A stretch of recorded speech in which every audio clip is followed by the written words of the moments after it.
ความนอบน้อมแด่พระรัตนตรัยอันมีพระพุทธพระธรรมพระสงฆ์เป็นสรณะที่พึ่งขอกราบแนบไต่ไหวสาถวายความเคารพมายังครูบาอาจารย์พระมหาเถรานุเถระท่านเจ้าคณะพระสังฆาธิการพระภิกษุสามเณรเจ้าจุโตนจุองค์ทุกวัดวาอารามพร้อมถึงสำนักสงฆ์โดยเจริญปอนมายังบรรดาปออกไม่ออกศรัทธานักศีลนักบุญสาธุชนคนดีต่างหลายเนาะที่อยู่ตั้งบ้านตั้งจองฟังรายการภาคตอนบ่าย3นะรายการนี้ก็เป็นรายการธรรมะแบบมรดกธรรมปืนบ้านปืนเมืองเอาเนาะแต่วันนี้ก็แปลกอกแปลกใจหน่อยก้าตุลุงยองยังมาเตนปืนก็ได้รับชันทานุญาตชันทานุมัติจากอาจารย์พระครูอภิวัฒนวิกรมเปิ้นก็ไลน์มาโทรมาบอกว่าอาจารย์ท่านพระครูเจ้าของรายการนะอาจารย์ท่านพระครูสังฆาลักษณ์ธนอัตรัตนสิริเปิ้นอยู่วัดหาลิการามปรากฏว่าเปิ้นไปฉีดยาเปิ้นก็พักผ่อนเนาะฉีดยาวัคซีนนะแล้วก็ท่านอาจารย์ครูบา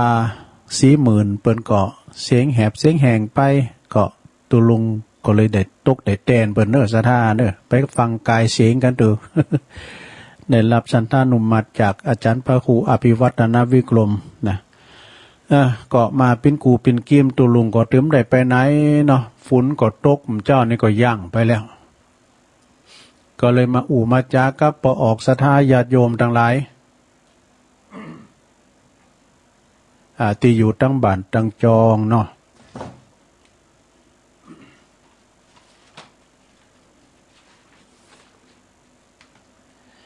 อยู่ตั้งหอตั้งเฮินตั้งบ้านตั้งจองก็มาฟังรายการตุลุงก็จะน้อมนำเอาพระธรรมเทศนาเทศไปเหมือนกันนะแต่มันจะบ่โมนเหมือนเจ้าของรายการเปิ้นเด้อต่อก่อนอื่นก็ขอบคุณทางสถานีวิทยุที่เปิ้นรับสัญญาณเนาะในเครือข่ายรายการธรรมมาภาคตอนบ่ายช่วงเวลา 15:00 นถึง 17:00 นก็มีสถานีวิทยุธรรมะของชุมชนวัดห้วยตองสักนะ FM 98.75 เมกะเฮิรตซ์ก็อยู่ที่วัดห้วยตองสักตำบลขงเปาอำเภอจอมทองโดยอาจารย์พระครูวาปีวรมานิตและก็ท่านพระอาจารย์ชวลิตชัยวังโสลิงสัญญาณไปละส่วนใต้ได้ฟัง2ภาคนะชงก่อนเวลากรรมสถานีวิทยุของคณะสงฆ์อำเภอฝางเด้อตั้งอยู่ที่วัดพระบาทอุดมน้ำบ่อสาวาสำนักวิปัสสนา FM 100.25 เมกะเฮิรตซ์โดยเมตตาบารมีธรรมหลวงพ่อพระครูสุจิตานุรักษ์หลวงพ่อใหญ่เฮาเนอร์เจ้าคณะอำเภอฝางและก็ท่านพระอาจารย์จำเริญโชติธรรมโมแห่งวัดสันโค้งนะอำเภอแม่อายและก็ตุปีอมรเทพอุปสันโตตุปีโจเนอสถานีวิทยุคลื่นธรรมะคลื่นพระพุทธศาสนาการศึกษาและวัฒนธรรมของวัดฝายหินเนอร์ตำบลสุเทพอำเภอเมืองเชียงใหม่ FM 104.50 เมกะเฮิรตซ์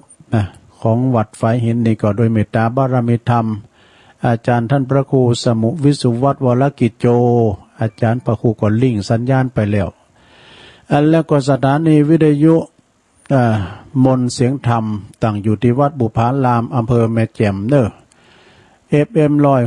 106.25 เมกะเฮิรตซ์โดยเมตตาบารมีธรรมหลวงพ่อพระครูมงคลวิสิทธิ์หลวงพ่อใหญ่เจ้าคณะอำเภอแม่แจ่มเนอแล้วขอบคุณทางพระปลัดอุทัยตึง2อุทัยด้วยเนอ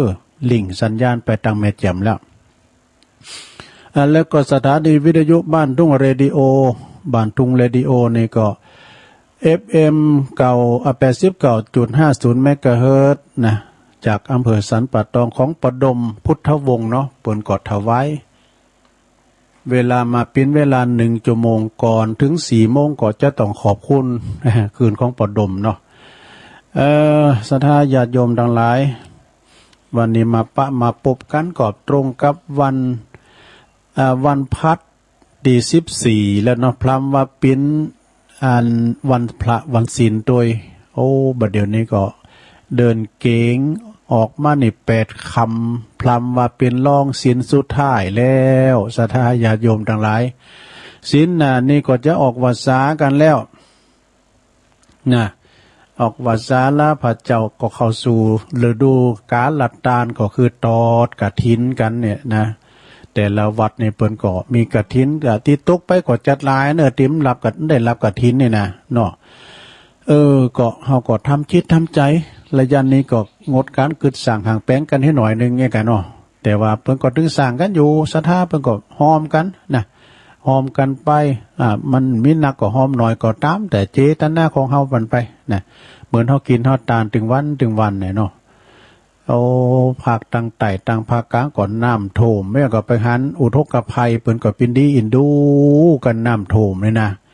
อันใจมันได้ยังซักอย่างคืนเพราะเจน1เจน2นะเมื่อตังไฟฟ้าเปิ้นก็ปิดหมดเพราะว่ามันเกิดอันตรายเนาะหงข้าวหงปลาหยังก็บ่ได้เป็นตีลำบากเปิ้นก็แจกถุงยางชีพกันเนี่ยกะเนาะแจกถุงยางชีพกันช่วยเหลือเฟื่อไฟกันไป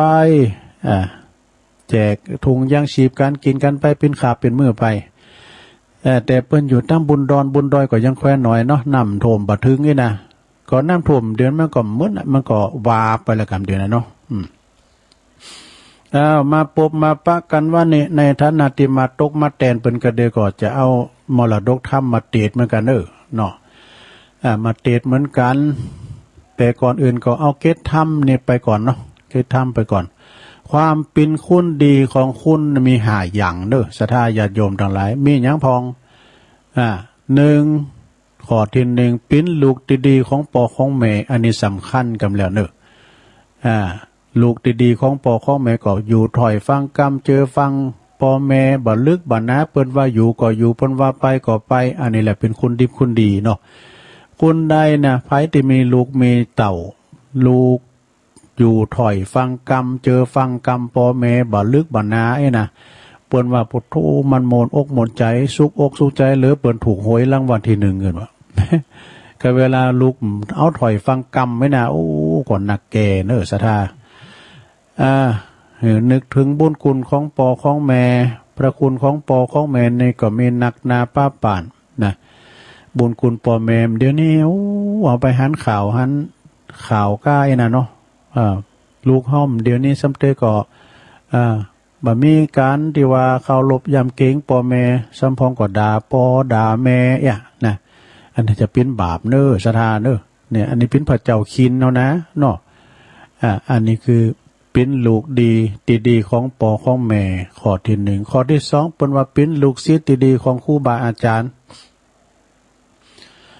ครูบาอาจารย์ก็คือพ่อแม่ก็แม่นเหมือนกันนะครูเก่าเนาะครูเก่าครูปลายครูตายครูยังครูที่ประสิทธิ์ประสาทวิชาความรู้นั่นก็คือครูบาที่เปิ้นครูที่เปิ้นสอนตามโฮงหามโฮงเฮนนี่กันเนาะครูพักรักจำพองนี่นะแล้วก็3เป็นเปิ้นดีของเปิ้นเนี่ยเปิ้นดีๆนั่นก็คือเป็นกัลยาณมิตรกันมันใจเปิ้นปอกหลอกเป็นเปิ้นเทมมันใจเปิ้นแต่นะเปิ้นกินเนี่ยเวลามีกินก็ตอมเฮาในล้อมหน้าล้อมหลังเวลาเฮามีก็หายหนาวกันไปทีละคุณนี่นะอันนั้นเป็นเปิ้นกินเนี่ยเปิ้นแต่คือกัลยาณมิตรนะเป็นเปิ้นแต่แล้วก็ข้อที่4เป็นพลเมืองดีของประเทศชาตินี่เป็นพลเมืองดีเป็นคนดีของประเทศชาติเนี่ยเนาะข้อที่5ชุดท้ายลงเป็นศาสนชนที่ดีของศาสนาก็ยังศรัทธาญาติโยมเฮากันเนาะเป็นปออกศรัทธาสนับสนุนตั้งวัดตั้งว่าเปิ้นกินเปิ้นตานก่อไปมีการมีงานที่หันที่นี่ไปโดยรถเป็นโหมดเฮาก็ไปลมไม้ลมมือก็เปิ้นเนาะเป็นศาสนิกชนนะเข้าวัดปฏิบัติตามคำสอนตักบาตรญาติปกไปอยู่บ้านใดก็เอาไฟบ้านนั้นนี่นะเนาะใจว่าไปต่างหันต่างกันไปอันบ่ใจเนาะก็คืออยู่กันอย่างมีความสมัครสมานสามัคคีกันเป็นน้ำหนึ่งใจเดียวกันนี่แล้วก็อันนี้ทำอย่างนึงนะตานเสียสละเนาะ ชีวิตที่จะมีคุณค่าต้องสร้างค่านิยมให้แก่ตนมีหยังพองมี4อย่าง4ข้อเหมือนกันหนึ่งมีความโอบอ้อมอารีมีตานเสสันละปิ้นตนยิงบัดเดี๋ยวนี้น้ำถมน้ำทุน้ำถากเขาก็เอาถุงย่างชีพก้าเนี่ยเปิ้นไปเปิ้นเนี่ยไปประทังชีวิตในขณะที่น้ำถมก้าน้ำนองก้านะเรียกว่ามีความโอบอ้อมอารี2วจีมีวจีไพเราะคือปิยวาจาอูโมนจ้าหวานลงเนาะสัมพองเพราะว่าปากอย่างผ้าบักเล็กได้ มันอย่างเปิ้นพากมวยเนาะเปิ้นพากมวยพากกองนะปวดเสียงแข็งอย่าวจีมีวจีไพเราะอูโมนหูละลืนหูเป็นเรียกว่าปิยวาจานะ3สงเคราะห์ชุมชนอัตถจริยาเนี่ยจอยเปิ้นจอยการจอยงานในชุมชนเปิ้นมีหยังก็จอยเหลือเฟือฝ้ายเปิ้น4วางตนให้เสมอคือสมานัตตาคือสม่ำเสมอบ่เหลือเปิ้นพี่น้องเจ้าบ้านนี่เนาะและทำอย่างได้เปิ้นว่าศีลบ่ได้อยู่ที่ตุติภะนี่ธรรมะก็บ่อยู่ที่วัดเนี่ยเงินคำกำเกี่ยวก็บ่ได้อยู่ที่ทันเศรษฐีแต่ศีลอยู่ที่กายใจของเฮาธรรมะก็อยู่ที่สติของเฮาแล้วก็เงินอยู่ทุกที่ทุกทางถ้ามีความขยันไม่มีความจนในหมู่คนที่ขยันเนี่ยงานหนักไม่ฆ่าคน อันนี้นะเนาะสดาเอามาเล่าสู่จู้กันฟังสักน้อยเนาะไปตั้งหลวงพ่อมานิดเด้อหลวงพ่อมานิดได้รับจดหมายกล่อมแล้วเด้อหลวงพ่อมานิดถาวโรแม่พันเขาเนาะก่อนเข้ารายการเพิ่นมาส่ง แล้วเนาะสดาญาติโยมตอนนี้ไป ตุลุงก็จะเห็นมันเหมือนเปิ้นแต่ว่าเสียงแบบเหมือนเปิ้นอาจจะเตดน้ำเตดธรรมเป็นการที่ว่าวันนี้วันพระวันศีลโดยเจ้าของรายการเปิ้นก็คือเป็นนักเทศน์ด้วยนะท่านอาจารย์ใบดีท่านพระครูสังฆรักษ์ธนอัฏฐรัตนศิริแบบเปิ้นเป็นเจ้าอาวาสวัดหิรัญญาวัดหาริการามเด้อวัดสันมณะปรากฏว่าเปิ้นไปฉีดยาก็พักผ่อนเปิ้นพักผ่อนก่อนนะตุลุงก็ได้รับชันท่านุญาตชันท่านุมัติจากอาจารย์พระครูอภิวัฒนวิกรมตกแตนบริหารเวลาไปเกินตุลุงนะตุลุงก็ตึงไปไหนเนาะก็เลยเข้าสู่รายการจะเตทำฟังในโนเด้อแต่ว่านี่ก็ฟังท่านพระครูวัดไซมูลพระครูสังวรศิลาภิลักษ์เปิ้นเตทำมหาวิบากโลงเด้อนั่นนะทำมหาวิบากโลงอันนี้ก็ทำแบบเก่าเหมือนกันนะทำมหาวิบากเหมือนกันเด้อนะ เจ้าก็ฟังหลวงพ่อพระครูวิสิตศิลาภรณ์โอ้อันนั้นเป็นนักเทศเทศธรรมโมนอู่โมนจ้าหวานแล้วก็เสียงเปิ้นปล่อยดินะเสียงเปิ้นจับตุลุงก็ติดตามฟังเปิ้นเป็นแฟนคลับเปิ้นเหมือนกันนะแต่ตุลุงก็ไปตามสไตล์ตุลุงก็จะเทศทำมันนะทำละไม้เด้อทำมหาวิบากนี่นะทำละไม้แต่ว่ายองก่อมเซิงเมืองก่อมใจมันไข่ๆไปทางขมุหน่อย อ้าวลองฟังก่อนนะลงเด้อ ยาวอยู่เหมือนกันนะฟังไปก่อนรับไปเด้อนะโมตัสสะภะคะวะโตอะระหะโตสัมมาสัมพุทธัสสะอิตังสัทธาสาวัตติยังวิหัลลันโตอัมปุนตะกังนามาเสติกัลลามลิตังอัลลภะกะเตสิสาทะโวดุลาสัพพุลิสัตตังหลายสัทธาอันว่าสัพพัญญูปะพุทธเจ้าตนเป็นปิ่นเก้าตั้งแก่โลกตั้งสามเตียนนยอมสั่งสอนสัตตาโลกตั้งหลายใจพระจึงได้ชื่อว่าสัตตาพระกษัตริย์ที่สำล้านอยู่ในป่าเจตวันนะอารามนะอันมีติจิมไกเวียงสาวัตถิลาจาตานีก็มีแลอัตตากาเลในกาลขับหนึ่งพระพุทธเจ้าก็ปาลบเซิงเศรษฐี เป็นเหตุพระจึงปวัติเตศเก่าเป็นคาถาวาอิเมวัตตะโพนโตกายาตุจาริเตนะสมัณนากาตาดังนี้เป็นต้นกิละดังจักลู่มาเนยังมีเศรษฐีผู้หนึ่งอยู่ในเมืองสาวัตถีก็สมฤทธิเป็นดีโดยเขาของ80 โกฏบ่ไล่โหดสักประการเต่าว่าหาลูกหลานบ่ได้ยอมประกอบไปด้วยมาเฉละทำกรรมท่านนี่เตียนยอมห่มมีเข้าของไว้แม่นจักกินก็กลัวพานแม่นจากด้านก่อกลัวเสียงไปหลายเต่าโคงควายห้อมยับไว้บ่ใครกินบ่ใครใจบ่ใครมักกาดตามบุญหือตาล โยมบ่ป้อนนานพยาธิกรรมหากมาบังเกิดในกายก็หลวดตายไปก็มีแลเหมือนนั้นพระยาปเสนาติโกสาลาลาดได้ยินข่าวว่าเศรษฐีผู้นั้นตายแล้วดังอันพระยาก็หามาอย่างเสนาอามาตย์ฮือมาสู่คุ้มลาดลงหลวงพระยาก็จึงทำเสนาผู้ฉลาดอันขวาดลู่รีดโบราณว่าดูลาต้านตั้งลายเฮ้ยอันว่าเศรษฐีผู้นั้นละก็มาตายหาลูกหลานจักสืบแตนขากูลและแตนสัมปัตติบ่ได้ในยาหนึ่งอันว่าเขาของสัมปัตติต่างหลายฟูงนั้นเราจักกะตำดังลือจาว่าอันอาทะในกาลยามนั้นเสนาผู้ฉลาดก็ขาไว้ขาบทูลสาว่าเทวาคาแด่สมมติเทวาเป็นเจ้าในเมื่อเขาคงอันหาผู้หักษาบ่ได้แม้นมีในราชธานีแห่งมหาลาชก็ควรไหลเข้าไปในเล่มในสางแห่งมหาลาชเจ้าตีนนั่นแล้วว่าอันพยาปเสนาธิโก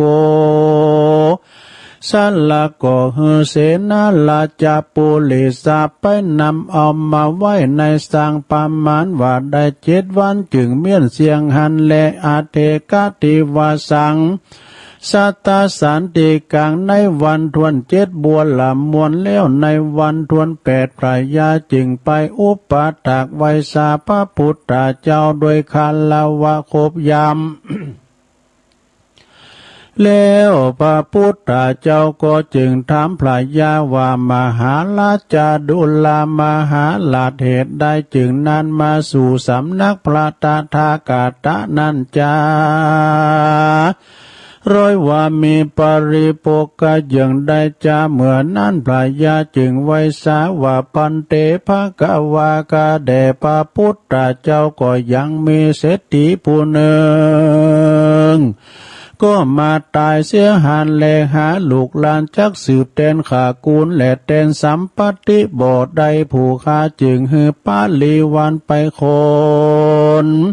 เอามาไว้ในเล่มในสังได้7 วันกันว่าบัวละมวลแล้วผู้ค้าก็ได้มาอุปถากไว้สาสัพปัญญูเจ้าบัดนี้แลพระยาไว้สาดังนี้แล้วก็หลวดทูลถามว่าพันเตภกวากาแด่สัพพัญญูเจ้าอันว่าเศรษฐีผู้นั้นมีเขาของสัมปัตติก็หมักนักมันก็บ่และมียศปาลีวานก็หมักนักดีลีมันก็เหตุได้จึงได้เห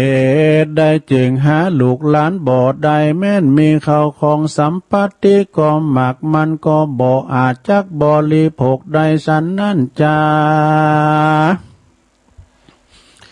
ประการหนึ่งนันนาตายามเมื่อมันจักกินข้าวน้ำปูจานะอาหารดังอันมันก็ ก็คนใจก็มาตกแต่งยังเขาน้ำโปจานะอาหารอันดีอันมีปานิชดีงามนะใส่ถาดไหลค้ำมาตั้งวางไว้สองหน้าดังอันเศรษฐีคนนั่นก็มาป้อยกล่าวว่าสู่ตั้งหลายมาแต่งของกินอันดีอันมีสภาวะสันนี่มาฮือกูกินนี่จ้าว่าอันแล้วมันก็ด่าคนตั้งหลายจำฮือเอาหนีไปเสียหันแลกาละเมื่อมันจักกินข้าวดังอันมันก่อเฮือนนางเศรษฐีต้มข้าวหัวเปลี่ยนกินกับน้ำปลาอันจืดอันจางกินจุขาบจุวันไปก็มีแลถึงกาละเมื่อมันจักไปตีตั้งใดดังอันคนตั้งหลายก่อนนำเอาสิวีกายคำอันดีอันงามมาฮือขี่ดังอันเศรษฐีผู้นั้นก็ป้อยเกียรติแล้วก็มาด่ามาตีคนตั้งหลายหันแลสานานิเศรษฐีก็นุ่งแต่ผ้าป่านผ้าปอแล้วก็ขี่เกวียนอันลุอันเก่าอันคลำแล้วก็เต้ากั้งบังไปด้วยใบแฝกใบขายิบเป็นลมไปก็ไม่แลพันเตภากาวากาแดดพระสัพพันอยู่เจ้าส่วนอันว่าเศรษฐีผู้นั้นแม้นมีเขาของก็หลายหมากนักมันก็บ่อาจจักบริโภคใดสันนั่นเพราะบาปกรรมอย่างใดจะขอพระเป็นเจ้าจุงเตสนายังบุพกรรมวิบากแห่งเศรษฐีผู้นั้นมาฮือแจ้งแก่ผู้ฆ่าตั้งหลายแด่เตอเหมือนนั่นพระพุทธเจ้าก็เตสนาสำแดงยังบุพกรรมวิบากอันเศรษฐีหากได้กาตามมาฮือแจ้งพระจึงแสงเตสันนาวาเสดุลว่ามหาลาจาเศรษฐีกาหาปฏิตกาลาสิกขิปัจเจกาสัมมาสัมพุทโธปินติปเตนะปฏิยาเตสิตุลามหาลาดอันว่าเศรษฐีผู้นั้นในกาลเมื่อก่อนมันก็ได้เป็นกาตุ้มปีกผู้หนึ่งก็อยู่ในเมืองปาลานาสีและยังมีวันหนึ่งมันก็ได้หันพระปัจเจกพุทธเจ้าตนจิวาตกาลสิกขีเข้ามาปินที่บาทมันก็ได้ออกปากล่องกล่าวแก่คนต่างหลายว่าดูลาเปื้อนเจ้าเราต่างหลายเฮ้ยบัดนี้ยังมีเจ้าสาลมต้นหนึ่งเข้ามาปินที่บาทสูจุงโอกาสกาตำบุญหื้อตานเตอว่าอันแล้วมันก็ถือเอาพระแลขวานออกไปสู่ป่าหานแลกาตุ้มปีกผู้นั้นมันหาศรัทธาบ่ได้ส่วนเมียแห่งมันนั่นก็มีใจจมชื่นยินดีมากนักมันก็มาการนิ่งในใจว่าพระปัจเจกพุทธเจ้ามาแล้วว่าอันกรรมอันนั่นกูก็บ่หอนได้ยินสักเตือกูก็พาฐานาใครฮือตานแหละใครไวสาสักกัลละปูจาตุกเมื่อแต่ดีลีการว่านางการเน่งใจสันนี่แล้วนางก่อนนำเอาข้าวน้ำโปจานะอาหารมาใส่บาตรพระปัจเจกพุทธเจ้าตนนั่นหันแลตัสสมิงขันเนในขันนะยามนันกาตุ้มปีกพูนนั้นไปสู่ปากกลับมาแล้วก็มาหันเมียมันตกแต่งดายังข้าวน้ำโปจานะอาหารมาใส่บาตรพระปัจเจกพุทธเจ้าดังอันมันก็กล่าวว่าเจ้าสาโลมเฮยเจ้ายังได้สังสักเล็กสักหน่อยอันจ้าว่าอันแล้วมันก็ใครดูบาตรพระปัจเจกเจ้ามันก็หันหน้าเข้ามันก็หันเข้าปินที่บาทอันเมียมันหากคือตาลสันนั่นมันก็มีความบังเกิดความกินแนงใจ ว่าอันว่าข้าวน้ำโปจานะอาหารอันหันมาปานสันนี่ดังกูจักกินเสียก่อจักเป็นประโยชน์อิ่มต้องกูดีลีผีว่าฮือแก่คนกาดตามการกูกินเสียก่อจักเป็นประโยชน์จันนะและอิ่มต้องแห่งกูดีลีบัดนี้ป้อยฮือเจ้าสาลมตนนี้กินแล้วนอนหลับอยู่บ่ได้อันว่าข้าวและอาหารแห่งกูก่อจักมาสิบหายหาพโยจันนะบ่ได้แก่กูสักอันกาตุ้มปีกผู้นั้นก็มีความกินแห่งใจสันนี่หันแล ประการหนึ่งในกาตุ้มปีกพุนนีมันนาได้คาลูกปีอายแห่งมันในกาละเมื่อก่อนคือว่ามันก็ได้กาคือว่ากาตุ้มปีกพุนนีมันก็มีปีอายผู้หนึ่งอยู่กินกับโดยการหันแลเมื่อไปลุนกาตุ้มปีกผู้ปีก็มาเล็งหันยังอนิจจภาวะในคาลาวัดเยาเลือนว่าปินดีตุกปุนดีนายหมักนักมันก็มาสาละวัตถุเขาของปงปานแก่กาตุ้มปีกผู้น้องแล้วส่วนตนแห่งมันนั้นก็เข้าไปบวชเป็นฤาษีอยู่ในป่าหิมพานต์ก็มีแลกระตุ้มปีกผู้น้องก็อยู่กระทำการกาลาวัดยอเลือนแตนปีแห่งตนก็ไม่แลอยู่มาบ่อนานเต้าใดกุมารน้อยลูกปีอายก็จักเดินเอี่ยวไปตามขวงบานแล้วก็มากล่าวว่าดังนี้อันนี้ก็เป็นของปอคาเกวียนเล่มนี่ก็หากว่าเป็นของปอคาว่าอันกาอันว่าส่วนกระตุ้มปีกผู้อ้าวนาละมันนั้นได้ยินกุมารน้อยพูนนั้นกล่าวคำสันนั่นมันก็มาการนิ่งในใจว่ากุมารน้อยพูนนี้มันยังหนุ่มยังน้อยแต่ดีลีมันป้อยมา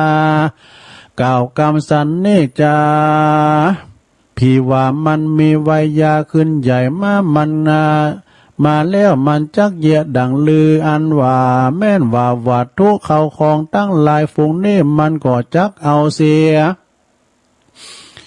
บ่อันมันก็จักหือแก่ต้านผู้อื่นเสียบ่อย่าจ้านและนาส่วนว่ากาตุ้มปีกผู้เอาการนี้ใจสันนี่แล้วอยู่มาวันหนึ่งมันก็อุบายป่าเอากุมารน้อยผู้นั้นไปป่าแล้วก็มาบิดคอกุมารน้อยผู้นั้นหือตายเสียในป่าจาแล้วก็มาละตอดเสียในปัจจาตินั่นหันแลอันนี้ก็เป็นปุปปกรรมวิบากแห่งเศรษฐีในกาลเมื่อก่อนวันนั้นแลศรัทธาสัพพัญญูปะพุทธเจ้ากันหวานนำเอาปุปปกรรมวิบากแห่งเศรษฐีมาเทศนาเต่านี้แล้วพระก็เทศนาว่ามหาราชดุลามหาราชอันว่าเศรษฐีผู้นั้นในกาลเมื่อก่อนมันก็ได้เป็นกาตุ้มปีกผู้นี้ผู้นั้นมันก็อากาศตุ้มปีกผู้นั้นมันก็ได้ร้องกล่าวแก่คนตั้งหลายเหือตานเขาปินที่บาทแก่พระปัจเจกพุทธเจ้าวันนั้นโดยเตจาบุญกุศลเท่านั้นกันว่ามันจุติตายไปก็ได้ไปบังเกิดในสวรรค์เทวโลกได้เจตจาดกันว่ามันจากจุติจากเทวโลกแล้วก็ได้มาเกิดในเมืองสาวัตถีก็มาได้เป็นมหาเศรษฐีมีข้าวของหมักนักแต่ว่ามันก็บ่อาจจักบริโภคได้ก่อนแม่นว่าข้าวของข้าวน้ำโภชนะอาหารอันประณีตดีงามก็ดีผ้าผ่อนตนสบายยัวยันชีวีกายค่ำก็ดีอันเป็นอกอันเป็นปัจจกรรมคุณและโอลาลิกะมันก็บ่อาจจักบริโภคได้ก็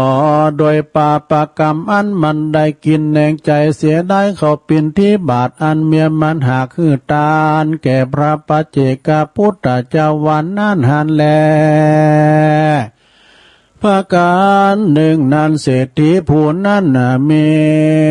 เกิดมาหาลูกหลานบ่อใดหาผู้จักมาสืบแทนขากูลบ่อใดก่อโดยปาปกรรมอันมันได้ฆ่าลูกปีอายแห่งวันนั้นแลดูลามหาหลาดบุญกุศลอันเศรษฐีใดกระทำก่อถึงเสิงอันเสียงไปในจัดในส่วนว่าปาปกรรมอันมันได้ฆ่าลูกปีอายก่อดีมันได้ลบล้นปนป้าหมานได้ข่มเหงติงแป้เอาของตานก่อดีปาปกรรมตั้งมวลฝุ่นนี่กันใดโอกาสก็จักนำเอาเศรษฐีผู้นั้นไปเกิดในมหาโลลุวันนาโลก็จักใดเสวยทุกขเวทนาหมักนักกันพ้นจากนรกแล้วก็จักใดมาเกิดเป็นเปตวิสัยจักใดมาเกิดเป็นเพศจีว่ามิฉันทเพศแล้วก็จักใดเป็นเปตวิสัยแถมเล่าก็มีแลอิทธามาโวจะภกวะอัตตมานาอิตังวัตวาสุขาโตยาตาปัลลังอัตถมอัตตทาโวจัสสตาสัพปัญโยพระพุทธเจ้าหากเทศนายังบุปกรรมวิบากแห่งเศรษฐีแล้วติเนพระพุทธเจ้าก็จักเทศนาสำแดงยังขากูลแห่งเพศตั้งหลายตั้งเจ็ดจำพวกฮือแจ้งแก่พระยาปเสนาติโกศลและสัพพลิสัตทั้งสี่พระจึงกล่าวจี้เตสานแนวะอิเมวัตตาพลโตกายตุจาลิเตนะสัมมนากาตาวจีตุจาลิเตนะสัมมนากาตามโนตุจาลิเตนะสัมมนากาตังอลิยานังอุปัฏฐวากาทกานังมิจจติติกามิจจติติกัมมังสัมมาตนาเตกายตุจติเตปาละมนาอปาละตุจทุกขติงวิเนปาตังนิลิยังอุปปันนาติดังนี้โดลามหาลาดและปาลิสัตตังหลายสัตตาอันว่าสัพพัญโยสัตนาตาอันว่าสัตว์ทั้งหลายฝูงประกอบไปโดยอกุศลกรรมบท10ประการคือกายติดกายตุจาริตกาทำผิดโดยกายมี3ประการคือได้ฆ่าสัตว์ละของตนละของวัตถุแห่งตันผู้อื่นและกาทำกาเมสุมิชาจารเล่นจู้จากผัวเมแห่งตานวจีตุจาริเตนากาตัมปิดโดยวาจามี4ประการคือมุสาวาตาเก่ากรรมจุไล่ปิสุนาวาจาก่ากรรมสนกรรมสอพลุสวัสวาจาก่ากรรมมาหยาบจากางแข่งจาบุปตีฟันแต่งตันสัพพละวาจาก่ากรรมอันหาประโยชน์จันนะบ่ได้ เป็นตนว่ากำจมกำแจงติเตียนนินตาเล่าหน้าจาขวัญแห่งตันมโนตุจาริเตนากาตัมพิษโดยใจมี3ประกา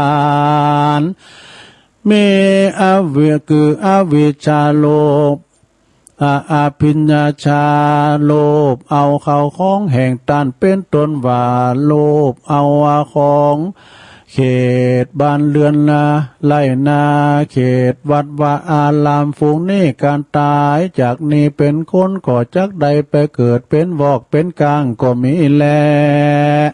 ปุกกาลาผู้ใดมีกรรมปากกากางแข่งจะถมน้ำลายยอดตันดังอ่านกันว่าจุติตายก่อจักใดไปเกิดเป็นแรงเป็นกาแลปุกกาลาผู้ใดหากรรมอินดูคุณสัตว์แก่สัตตเลสานตั้งหลายอันมีคุณแก่ตน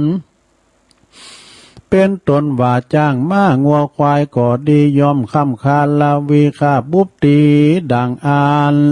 จักใดเกิดมาเป็นจักเข็บแมงป่องเสือมีปุกกะละผู้ใดยามเหือตานป้อยบังเกิดความ โขดความเกตโมโหโตโส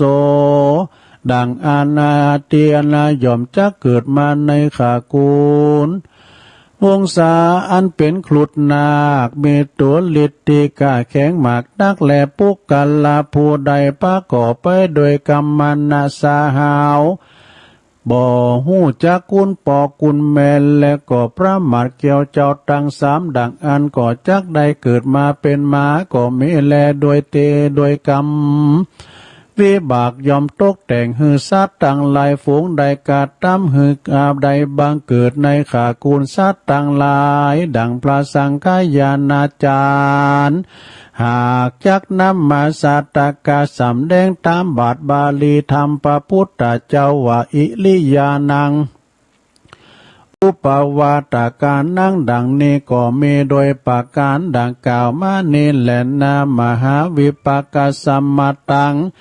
นิติตังขียะอันเตสันนายังธรรมมหาวิบากก็บังกมโสมเรสเดชแล้วเท่านี้ก่อนแล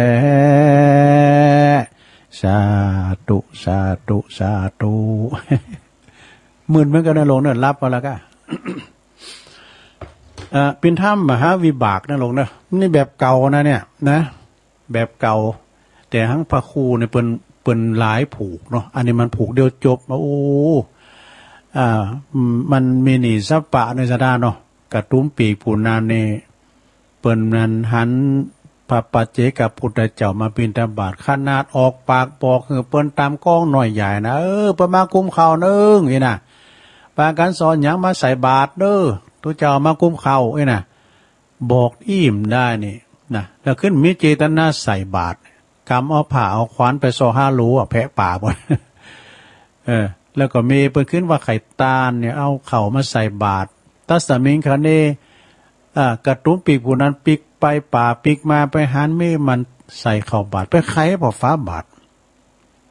หันเข่าโต๊ะเก่าเข่าโจโลโอ้เสียดายกินแหนงใจการกูกินเนี่ยก็อิ่มต้องไปขาบเนี่ยเนาะการให้คุณกระทำการกูกินเนี่ยก็จักได้อิ่มต้องแล้วจะได้เยการเนี่ยกูไว้น่ะบ่ได้แน่มาตู้เจ้าตู้ในกินแล้วนอนนับอยู่บ่ได้สบายอย่างตู้สุมาเนี่ยก็มีความกินแหนงใจหลงนะแล้วก็ทำอย่างหนึ่ง ก่อนนี่เขาอยู่ด้วยกันน่ะตึงอ้ายปีอ้ายใต้โหน่ะอยู่มาวันรุนในปีอ้ายใต้โหกระตุ้มปีกผูปีนั้นก็มาหันอนิจจภาวะในคารวะยาวเลินปินที่ตุกปุนที่ไหนมากนักก็เลยลาเนาะมอบไม้ปุ้งปันเข่าของสัมปติหือน้องได้พอได้ก้อยพร้อมกับหลานลูกอยู่ด้วยฮะแต่ส่วนโตแห่งปีอ้ายใต้โหก็ไปโบสถ์พิฤาษีอยู่ป่าหิมปานบ่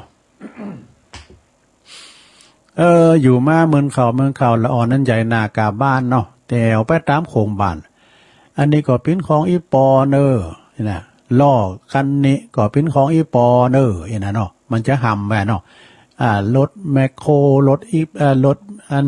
ดีแม็กเนาะใช่ไหมเดี๋ยวนะโอ้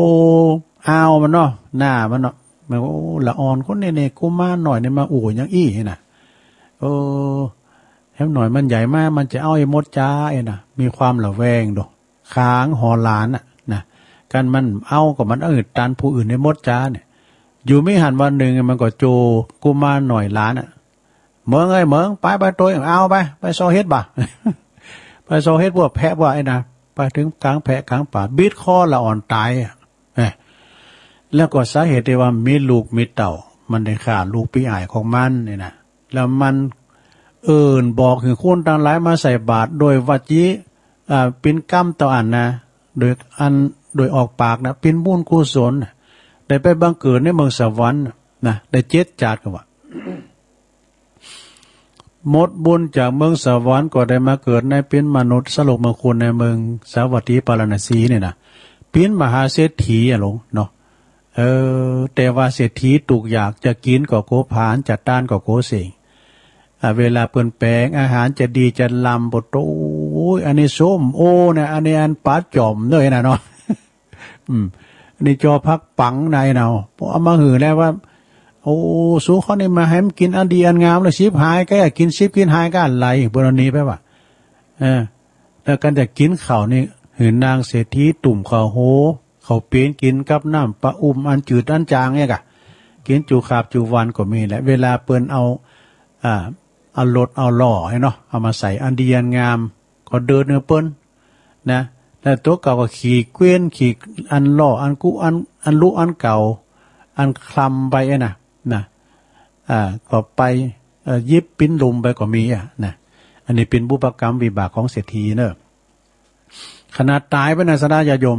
พระราชาอภยาเจ้าเมืองเปิ้นหนึ่งปากันเสนาอามาตย์อะไรคุ้นได้7 วันคุ้นเขาของเงินคำสัมปดีเขาข้างหมดนะเขาเหลี่ยมเขาสร้างหมดนะสดาเนาะเนี่ยอันนี้เป็นถ้ำมหาวิบากเนอะมหาวิบากหลวงเนอะสถานเนอะตัวลุงก็เอามาเทศนาธรรมแต่ก็มันบ้ามนเหมือนกับเจ้าของปนเนอะอันนี้เป็นถ้ำลำไม้เดี๋ยวทรงที่2ก็ยัดเตียอยู่นะเนาะก็เดี๋ยวจะเตนครูบาซีหมื่นแดมเจ้าก็ล่ำเวลาไปขออภัยตัวเนิ่มเจ้าก็ล่ำเวลาไปหน่อย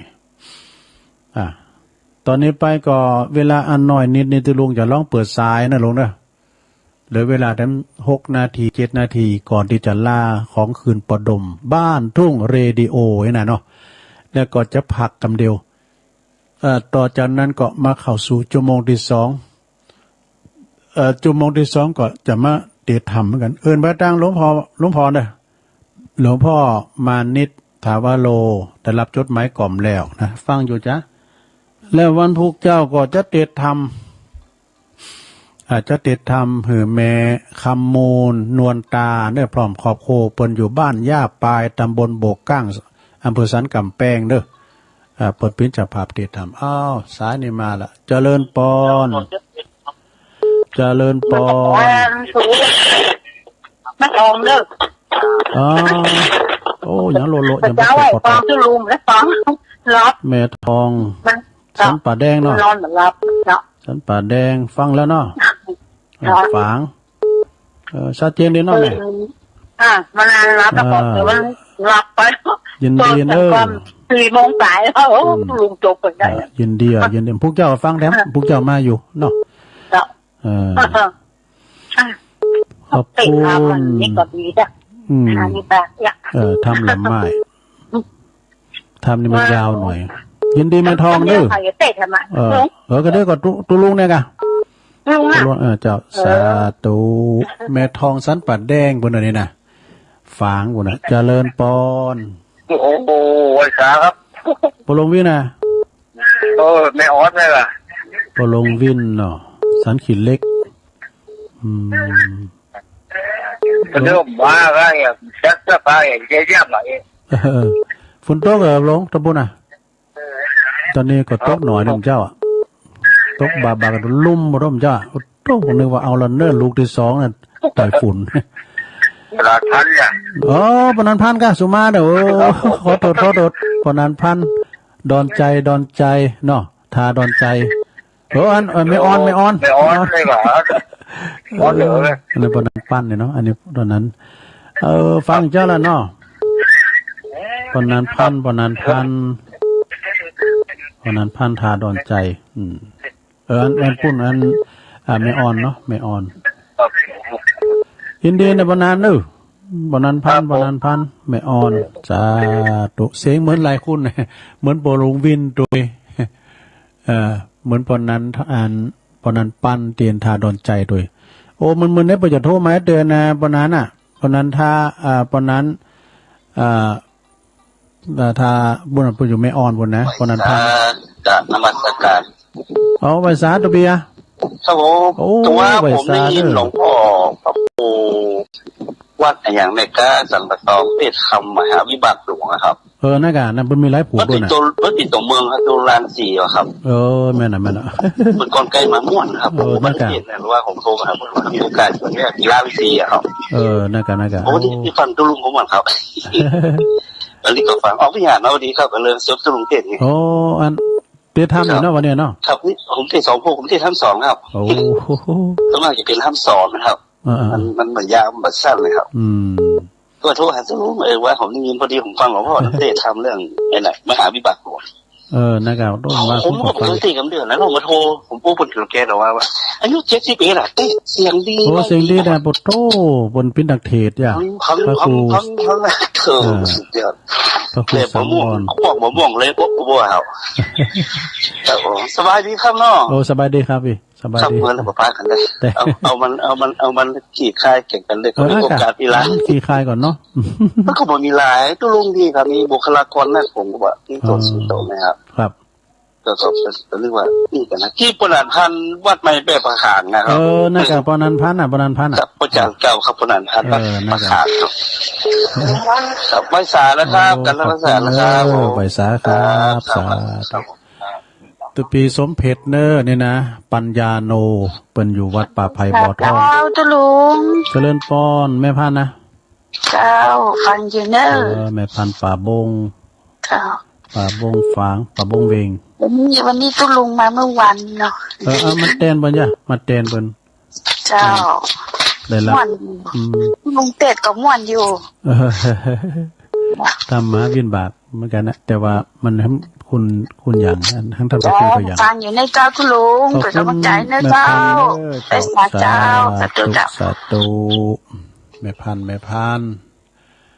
สายต่อไปก่อนจะล่าปดมขอคืนปดมเจริญปอนกาวันสา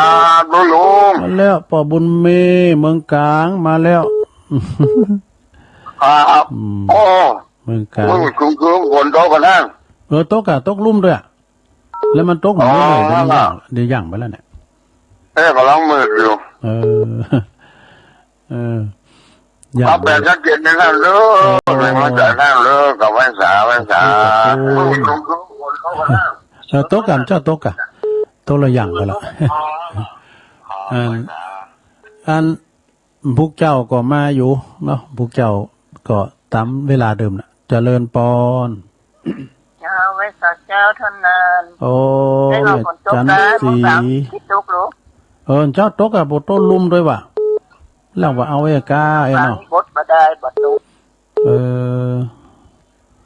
แจงหัวรินเนาะเจ้าตะกี้ก็ฟังอยู่รับละตู้ไปเห็นหน่อยเขาไม่พิ้นหยังก่อนรับแล้วแต่มันทำก่อมรับขนาดตุลุงตีแต่ยังที่จะรับในขอบคุณแม่จันสีหนักๆเด้อฟางเนาะแจงหัวรินตูเจ้าก็เข้าก่อนเวลาไปกะพระอาจารย์เน้นหลักเป็นบอกเหอะสะดุ้งยะเจริญปอนฟังอยู่เนอะอันอยู่ไหนแม่แม่ฟังคำนะวันนี้เราฟังคำเนาะนี่แม่โบพัดแม่โบพัดอุลันเนาะเจ้าลูกมาแทนมันท่านนั่นแหละได้รับสันทานุมัติจากแต่ท่านพระครูเปิดเต้นฮะลูกมาเตะชอมฉันหม่วนรู้อีกหม่วนดีรู้มันก็ไปทำสไตล์เนี่ยอันนี้เป็นละไม้นะเนี่ยกับหม่วนดีเจ้าว่าหม่วนรู้แต่เนี่ยจะลุงกับหม่วนดีรู้แล้วต้นซ่านเนาะฟังชัดดีเรื่องชัดต้นซ่านไม่สูงโอ้ขอบคุณนะแม่เนอะพัดอุลันสาแม่โบพัดเขาเนี่ยคุณกินคุณตานมูดไม่จงดีเขาเนี่ยนะสายต่อไปเจริญปอนภาษาเจ้าตุลุงฟองปงดอนจ้าวันนี้อิ่มบุญวันนี้กินข้าวสลัดโอ้เขาทากะกินกะวัดเดียวนะกะวัดตัวเก่ากว่ากับบนจัดภายในหรอจัดภายในตอมเรียตอมจัดตอมแล้วเข้าหมูอันนี้คือหายต่อวินี้เนาะแก่ห่มเจ้าตุนเดียวโอ้โตตอมขนาดได้ใครเป็นขยโยมเนาะเป็นปุลาพรในแอวดีแล้วเข้าพระเจ้าที่เป็นโจทย์ทุกเจ้ากับโจทย์ที่เข้าพระเจ้ากับเข้าค่ะดีแล้วขอบคุณนะแม่ฟองเนอะมึนนำได้โทรมาแม่ฟองหลังได้โทรแม่สังเกมเขากล้าแม่กองแรงเขากล้านี่ตำปุนนะปุนฟังกันละเจริญปอนไหลสาเจ้าตุลุงโอ้แม่จันเลื่อนใสมาแล้วเป็นเจพีเอ็มได้อารันล่อใหม่ผมได้ยีก็เปิดละน่ากับมันเป็นอย่างนั้นแต่ดูมันกำไปกับมันได้ก็ของใหม่ได้น้ำได้ขี่เพราะว่าตัวเก่ามันกินแหนงใจเมื่อก่อนดู แต่กินกับโกพานจะต้านกับโกเสงนะกะเนาะนาใส่บาทได้ยังมาเปิดต่ออยู่ได้เปิดเสียได้เขาบินได้บาทที่เมมันหาคือต้านนะกันไหมกูกินแล้วอิ่มต้องกูดีลีนี่บัดนี้คือตู้เจ้าตัวนี้กินแล้วบุญรับดีสบายอย่างตู้ไปจริงนะวะนั่นกะเกิดมามีเงินมีทองเอ็มได้ได้ปะกับของดีๆงามๆสักอย่างเป็นว่าเกี้ยมปลาไทยอย่างเกี้ยมห่อเข่าไปเตอจัดหนาเนาะกินวันกินจันนี่ก็เสียงจันนี่เขาก็แป้งตั้งไปตั้งหนาได้มากอะเนาะก็จัดหนามาซ้ำตะตุกเลยเก่าไม่ได้เป็นสีเขียวกับพี่หนอโทชัดเจนเลยนะขอบคุณนะแม่เนอเอาไว้สาเจ้าเอาให้ตาอีกกันนอกกันเดียวตุลุงจะล่าคืนปอดดมเดี๋ยวมาปักกันชั่วโมงที่2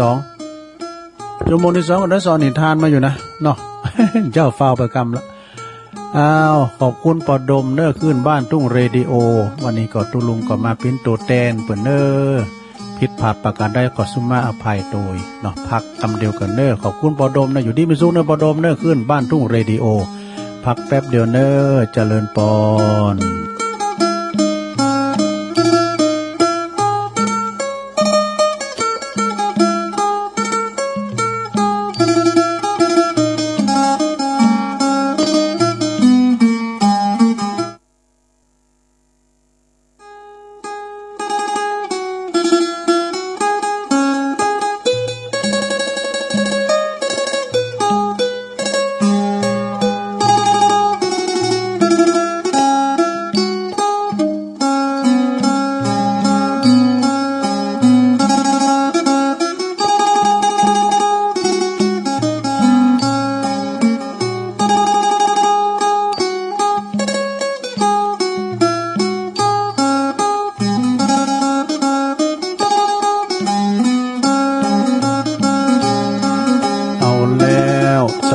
ญาติโยมทั้งหลายผักกินน้ำกินทาจุ่มคอมาเนอะก็มาอู่กันต่อชั่วโมงที่2เนาะศรัทธาญาติโยมทั้งหลาย ชั่วโมงที่2นี่ก็ตามปกติก็จะได้ยินนำเลงเสียงธรรมสุ่มเสียงอันโมนของอาจารย์ท่านพระปลัดจำนันสุทธิโรนะเจ้าอาวัตวัดสันกูทองหรือเฮาจักกันในนามของครูบาศรีหมื่นเนอะครูบาศรีหมื่นเนี่ยเปิ้นก็เจ็บคอนิดหน่อยเปิ้นก็เลยไม่ได้มาออกรายการเนอะนะเอาไว้พัดหน้าในสถานเนอะตุลุงก็เลยได้รับชันทานุมัติจากอาจารย์พระครูอภิวัฒนวิกรมเปิ้นก็ตุลุงก็บริหารเวลาไปก่อนเนอะเตนกันไปก่อนคำว่าเฮาอยู่ก็เปิ้นแตนก็เปิ้มอยู่ก็เฮาแตนสะดาเนาะเปิ้มหึงงอมเงาวันนี้เป็นวันพระวันศีลตัวเอกนะก็ฟังกันไปตุลุงก็เทศน้ำเทศธรรมไปก็ไปตามยี่ห้อเด้ออันนี้นะ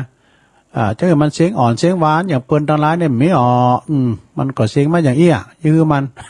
เนาะเสียงละไม้ ก็ฟังกันไปศรัทธาญาติโยมจบพังตุลุงแล้วก็แรงมาก็ฟังแถมวันนี้เป็นวันพัดก็ฟังอาจารย์พระครูปริยัติชัยวัฒน์เนอเนาะวันพัดวันศุกร์ของเปิดมา2วันแต่วันเสาร์อันนี้เมื่อคำบุญเนาะนึกว่าเมื่อคำบุญธรรมะยำคำบุญก็ส่งกระแสเสียงบ้านตามบุญเวงป่าเป่าแม่ขจารโมเดิร์นเรดิโอบุญเนาะวันนี้นอกจากเป็นวันพระวันศีลแล้วนะก็เป็นวันตีเด็ดตุลุมาตกมาแตนเอาอันนี้มาวาดำก้ามหนึ่งก่อนศรัทธา พูดที่หือของปินต้านนะศรัทธาญาติโยมทั้งหลาย เอาจะต้านเข่าต้านของต้านเงินต้านทองต้านจ้างต้านมาเหมือนพระเวสสันดรเปิ้นต้านกูสิ่งกูอย่างต้านมดต้านแผ่วลูกแผ่วเมขันหาจารีก็ต้านให้กับพามชูชกต้านกูสิ่งกูอย่างเฮาเป็นลูกเป็นหลานเปิ้นเอาก็ต้านนะอย่าว่าไผได้ต้านเข่าได้ชื่อว่าหือกำลังเด้อเขาน้ำโภชนาอาหารนั่นน่ะโอ้ยวันนั้นไปปุ่นเนาะวันนั้นตุลุงลืมปิดเพลงแล้วกะ วันนั้นตุลุงไปกับพระคูมว่าเนี่ยกันเนาะโอ้ยเปิ้นถวายเพลหนักขนาดเน้อที่ดอยนางแก้ววันนี้เป็นจิตอาสามากันหนักกันหลาย ขอน้ำโปจันอาหารนี่กำลังเนอะสะดาเนอะถ้าเฮาเสื้อผ้าเป็นต้านเนี่ยก็ผิวพรรณวันนะนะได้ชื่อว่าผิวพรรณวันนะอย่างที่ตุลุงเตดได้เนี่ยเจ้านี่กันเนาะ อานิสงส์ของการต้านผ่าจำนำวัษาเนี่ยนางมายตาสีนี่เป็นคุณตุกพานกันอยากซะละเนาะโอ้ไปเสาะหาหับจ่างอ่างบายพี่น้องเจ้าบ้านเพิ่นแลกินเข่าจะเดินเพิ่นก็เอาเสื้อผ้าเก่าๆหือพงเอกอะนะแต่วันนางตุกไล่เขียนใจจะได้ก็ตามนางก่อมไปอันลักเข่าลักคองหยังไผไปโลบละโมไผมากินเนี่ยน่ะมีอยู่หันวันหนึ่งเปิ้นยิงใจตาเตียวกันไปเป็นสายเป็นถอยเปิ้นไปตานผ่ากันว่านางก็โอ้เจตนาตกแต่เนิ่นแต่ไม่ผ่าเปิ้นก็ปฏิญาณว่าตอนนี้ไปก็จะเป็นคุณเตหือตานนะจะหักษาศีลนี่นะหักษาศีลเด็กกันเน้อแม่น้อยมีหยังแม่น้อยมีหยังฮัลโหลทุกว่าค่ะตรงขอโทษหลายตั้งดังนั้นก็ศรัทธาญาติโยมทั้งหลายเนาะมีโอกาสได้ก็ถึงไหนได้นะนางมายาตาสีก็พาทนาว่าจะไปตานนี่กันเนาะไปตานมีผ้าเก่าๆพื้นเดียวอ่ะนะเขาเป็นคุ้นหับจ่างเนี่ยเนาะคุ้นหับจ่างตามบ้านตามจ้องเปิ้นหืออาหารการกินแลเขาเป็นมือนางก็ได้ผ้ามีผ้าพื้นเดียวผ้าตุ่มเอามาซักสีสวีวันอย่างดีตากแห้งพึ่งแดดอย่างเดียแล้วก็เอาไปตานให้พระสงฆ์องค์เนรว่ะโอ้ในขณะที่นางตานในนางก็พาฐานะเกิดมาภาวะใดชาติใดก็ขอจะไปตุกจนอับจนกันอยากเอกะนางก็ยกเวรเกณฑ์ตานโอ้คุณทั้งหลายในพันเปิลก็บทโอ้สาธุกันในแซ่ส่องกันสาธุกันดังแบบปุ่นถึงอินถึงพรมหมดเทบุตรเทวดาก็ได้ยินเอาไปมาสุดท้ายนางก็ยังได้เป็นอัครมเหสีของพญาเจ้าเมืองอยู่เนาะรูปลัดตัดตอนท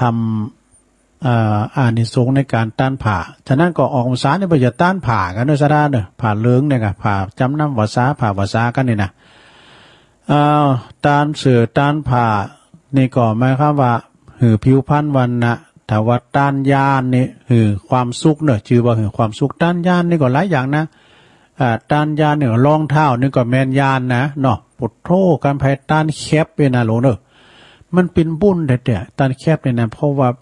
สุมาแบบฝ่าเท้าฝ่าตีนเนาะเนี่ยนะมันรองรับสรีระลางเขาตึงโมนลุงตีฝ่าเท้าลองทำได้ซุบแคบกับลงเราเตียวไปเตียนลูกลังล่ะปุถโธแยงแยะนะมันเจ็บตีนอย่าง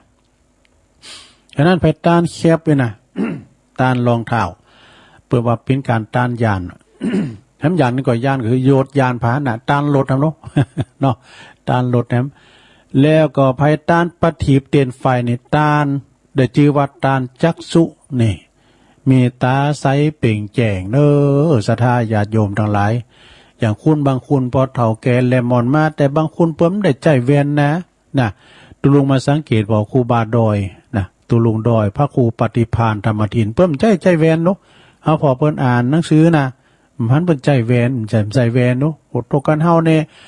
กันไปไหนไหนน่ะเนาะไปหับตาลก็ดีเด้อกันได้เวียนตาไปน่ะบ่โหกันปั้นก็ถึงเต็มได้ ดึงฝอลายผู้เนาะก่อนนี้ว่าเพิ่นนี่เสียหูเข็มตะอีก็มันได้หมดดอกทั้งหน่อยมึงเขาถ่าแต่หูเลิงก็ถึงหูแต่ แต่ก็ต้านของที่ชอบก็ยอมได้ของที่ชอบใจเนาะเฮาต้านของที่ชอบใจเฮาต้านเฮาของป้านนีดมันก็ได้ของป้านนีดเด้อศรัทธาเด้อนะเฮาต้านของประเสริฐมันก็จะได้ของประเสริฐนี่อันนี้เป็นการที่ว่าการต้านนะเนาะการเข้าของเงินคำสัมปติต่างๆและบางพองถามว่าโตถ้าปูจ้าคืนในใดกอนะปูจ้าแล้วก็ปูจ้าคืนตาลปูจ้าคืนก็ได้อยู่กันเนาะคำใดก็เขาแต่เอานิมาวาท่านเหมาะนะพญาเวสสันดรตาลนางมาทีกับอันกับอันพระอินตาสกพามาขอนางมาทีก็สุดแล้วแต่พระฤาษีตัวเองพระอินทร์พระเวสสันดรก็ตานนางมาที หลังจากต้านแล้วพระอินทร์ก็เลยปันป้อนนะขอให้สมดังกรรมกรรมพัฒนาเด้อนะท่านจะต้องได้ตรัสรู้เป็นพระอนุสัมมาสัมโพธิญาณอย่างแน่นอนต้านแล้วก็บอกว่าเดี๋ยวนี้เฮาไม่ใช่คุณธรรมดาหน่อยเฮาเป็นเทพบุตรเทวดาเป็นพระอินทร์อยู่บนสวงสวรรค์ขั้นจะเอานางมาทีไปโดยก็ไปมันได้คืนอย่างเก่าได้เนี่ยมันก็จะคืนเก่าเนาะพิญญาณโลนเด้อนะเอาไปปูจ้าเขาจะไปขอเนี่ยว่าก็ไม่ได้เนี่ยได้ยินนี่แม่เปิ้นโทรมาถามครูบาว่าถามครูบาวัดไซมูลเนาะถ้าว่าอันเขาไปปูจ้ามาได้ปิ้นบาไปปิ้นสังก็มันกินกับบูดเนาไปขอกันเปิ้นเอาปันปูจ้าก่อนพิญญาเปิ้นเอาหืออนุญาตพิญญาเนาะเปิ้นเอาปโลกแล้วเนาะพิญญาเขาจะไปลักปโลกเขาไปขอป่ะเนี่ยนะอุดถึงขันก่อนเนาะสราญาโยมทั้งหลายขันนี่มีหลายอย่างนะอย่าว่าขันที่เฮาเคารพกราบไหว้นี่คือขันอย่างขันเกี่ยวทั้งสามเด้อสราเด้อขันเกี่ยวทั้งสามก็คือรัตนตรัยพระเกี่ยวเจ้าทั้งสามประการมีพระพุทธพระธรรมพระสงฆ์การที่ว่าไปใส่ขันเกี่ยวทั้งสามเปิ้นว่าพองตุเห็นน่ะกรรมเปิ้นมีพุทโธอะระหังธัมโมปัจจตังสังโฆยติตังนี่เด้อก็ตุลุงก็ฟังเอาเปิ้นนั่นเนาะพอจานสอนตุลุงงามจ้ะพุทโธอะระหังธัมโมปัจจตังสังโฆยติตังเนี่ยมันมี3แจงตุลุงเนาะขันเกี่ยวทั้ง3นี่นะแล้วก็ไปขอเก็บดอกไม้ไปก็มีกรรมเหมือนกันเก็บกิ่งโกไปขอดอกไม้มาใส่มาแปลงสวยก็มาไปวัดนี่นะฮักกิ่งโกก็ลุงมากิ่งกาลาจากต้นหล่นจากใบขาคอเจิ้นไปนิปานเชตเจ้า อันนี้จำไว้แต่เมื่อน่ะอันนี้เป็นการขอดอกไม้ไปวัดเก็บดอกไม้ไปวัดวะเนาะก็เป็นมีกรรมแต่ลงตุลุมจะได้เสียงไปใส่ขันเกี่ยวตั้ง3ก็ใส่ขันศีลขันสุมาก็น่ะลองถามปอหน่อยปอนนั้นเนี่ยคือขันที่เฮาเคารพกราบไหว้ก็คือขันเกี่ยวตั้ง3สำคัญนะสัมพงเนี่ยสดาญาโยมทั้งหลายเปิ้นเจ็บไข้ได้พยาธิข้างเวทนาแต่จะไปก่มไป50คุณเฒ่าเพิ่นจะว่าสู้เขาย่ํไปเอาขันไปสู่มาเกี่ยวเจ้าทั้ง3อีกก็มีนะสเตอร์มาปอดเด้อก็ดอกมาเฮาแล้วปุจจานเข้าไปในวิหารหมดแล้วนะมาสู่มาเกี่ยวทั้ง3เด้อตุเนี่ยเปิ้นก็ไปสู่มาเกี่ยวทั้ง3เนี่ยเฮาแต่มันเนี่ยเฮาอาจจะได้ปามาตะแต่ประมาทพลาดพลั้งลงลืมเกี่ยวกับของวัดของว่ากันเนาะก็ไปสู่มาเกี่ยวเจ้าทั้ง3นะแล้วก็ขันดีเปิ้นขันสิ่งมงคลขันสิ่งมงคลดีงามก็คือขันศีลขันปอนนี่ขันศีลขันปอนมันเฮามาพอนะบางตีบางวัดนะเปิ้นใส่ขันดอกไม้ขันศีลขันปอนเปิ้นใส่สตางค์ด้วยเป็นทาได้กะ เป็นเลน10กาเลนบาทกาใบซาวกาน่ะหันอยู่เด้อมันมีเฉพาะถิ่นเด้อที่เปิ้นมีเปิ้นก็มีมาอันนะเป็นแบบว่าเป็นประเพณีเปิ้นแต่ที่นี่มีมีเด็กใส่กันทำนี่มีกะไม่ยอมกันทำเลยนะแต่ว่าอันใส่กันศีลแล้วก็เปิ้นใส่สตางค์อันนั้นเปิ้นก็ทำอย่างนึงมีเฉพาะถิ่นเนี่ยขันศีลขันปอนในหลวงเด้อแล้วก็ขันที่เฮาอดบ่ไข่ได้เนี่ยคือขันติเนาะขันติได้ขันอดได้ปินดีก็คือขันตินี่ขันตินี่นะสดาญาโยมทั้งหลายไปที่ไหนขอให้อดต่อกรรมต่างๆขันติคือความอดทนเนาะอดทนต่อการต่องานต่อความเหยียดหยามนะอดทนทุกสิ่งทุกอย่างการเอาอดด้วยนะการว่าไปเยการที่หันว่าเจ้านายคิงนะไปบ่เฮ้ยลาเอาไปซอดดีอื่นแหนมเนี่ยไปดีหันก็ว่าเจ้านายมันดีไปได้ก็โหนามดีนะมันมีขันติเนี่ยขันที่เพิ่นถูกตำหนินั่นเหรอขันลงเกินตำหนิก็คือขันสุมาเด้อขันสุมาอาจารย์แต่สุมาเดี๋ยวก็พลามก็โยงขันสุมานี่ขันสุมากรรมสุมาเนี่ยนะก็มันก็แทนคำขอโทษเหมือนกันเนี่ยหลงเด้อกันไปตีไหนไปยำสุมาเนี่ยยำถูกโหไม่ตีนไปสุมาเด้อนะมันตั้งใจซะหน่อยนะสุมาเด้อคำเป็นคุณไทยแล้วขอโทษเนี่ยกรรมสุมาเนี่ยมันสุมาแต่ป้อนานเนี่ยอย่าตายก็สุมาเนี่ยกันเพลงเป็นว่าแล้ว เนี่ยตายก็สุมาเนี่ยก็คำว่าสุมาเนี่ยมันหนึ่งสุมาเด้อเนี่ยมันแปะอกแปะใจเขาหรอเนาะแล้วก็งานมงคลวิวาห์นั่นก็คือขันหมากเนี่ยขันหมากเนี่ยนะสถาขันหมากแต่งงานอย่างนี้กับมงคลสมรสมงคลวิวาห์อย่างนี้นะแล้วก็ขันอาหารขันโตกอาหารข้าวหวานหลายหลากก็คือขันโตกมันก่อนนี่เปิ้นจะมีนะสถาเปิ้นมีกฐินผ้าป่าก็ดีเปิ้นจะเล่งขันโตกกับพี่น้องเมืองไต่บันเมืองกอกคนเนาะเจ้ากรุงเทพเปิ้นมากินขันโตกตามเต้นในนี้ดับไฟก็ตามเต้นก็มีดนตรีอ่ะนะก่อนนะเอาก็ใจเปิ้นคือเปิ้นประทับใจขันโตกเปิ้นเรียกว่างานขันโตกแล้วก็รัดนี่ก่อนตั้งใจทำหือโดยเฉพาะก็คือขันอาสาเนี่ยจิตอาสาน่ะเนาะขันอาสาเนี่ยนะซะอย่างวันนั้นในเปิ้นใส่สุดเหลืองกันเปิ้นมีผ่ามัดคอสีเหลืองนะโอ้ช่วยกันตึงยิงตึงใจเตียนดอยนางแก้วเนาะสามเณรก็มาจะหลายเล่มในเยการสักคำดูมันศูนย์กันนะ เอาขันอาสาเนี่ยกะเนาะเปิ้นได้ช่วยกันได้แต่นำโดยอำเภอในอำเภอก็ช่วยกันตุลุงก็สับเตอสอบช่วยเปิ้นมีการมีงานงานศพงานสาครูบาอาจารย์ก้ายนะสับเตอก็ไปช่วยเปิ้นมันโมนนะวันนั้นก็ไปที่วัด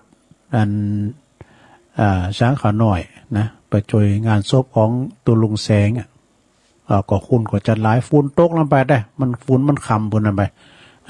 คืนหงขันอาสาแล้วก็เดือดร้อนมีปัญหาก็คือขันแตกอันนี้ระวังเนอะซะได้เนอะขันแตกเนี่ยนะมันสำคัญแต่เอานี่ทำกรรมนี่เกิดเนอะซะได้ อยากไขหันคนติปินพยาธิโลกาก็เป็นนางผอดีโรงพยาบาลนะซะได้การเอาไปโฮงยานะเขาจะนึกถึงสังขารแต่ก็สุขภาพเขาปิ้นแน่นอนเนอะลองไปพอแล้วคุณห้องยาเฮาอยู่ดีกินได้ครับผมว่าเหมือนไผมันเจ็บมันปีนใหญ่นั่นลองไปห้องยาเด้อโอ้ยนอนออกมาเพิ่นนอกพี่เนาะเตียงจุบ่ำป้อแล้วน่ะซะนะบางพ้องก็ใส่สายยงสายยางเป็นผ้าลุงผ้าลังหยอดอาหารต่างสายยางไกเนี่ยเขาจะนึกถึงสังขารโอ้บุญเฮาแต่เฮาไม่ได้มานอนอย่างอีน่ะเขาจะเกิดถึงสังขารเฮาบ่ดีนะแล้วเวลาว่าเฮาไปแอวไปเยมไปเยมนักโทษด้วยเนาะเปิ้นใส่ต้นมดกใส่ต้นใส่เจึกเล็กก็อย่างจ้างหนอสะดาเปิ้นว่านะเฮาจะนึกถึงอิสระภาพของเฮาเลยทันทีนะโอ้เฮาอยู่ตั้งนอกได้ปดตะไปตันใดก็ได้เอกนะ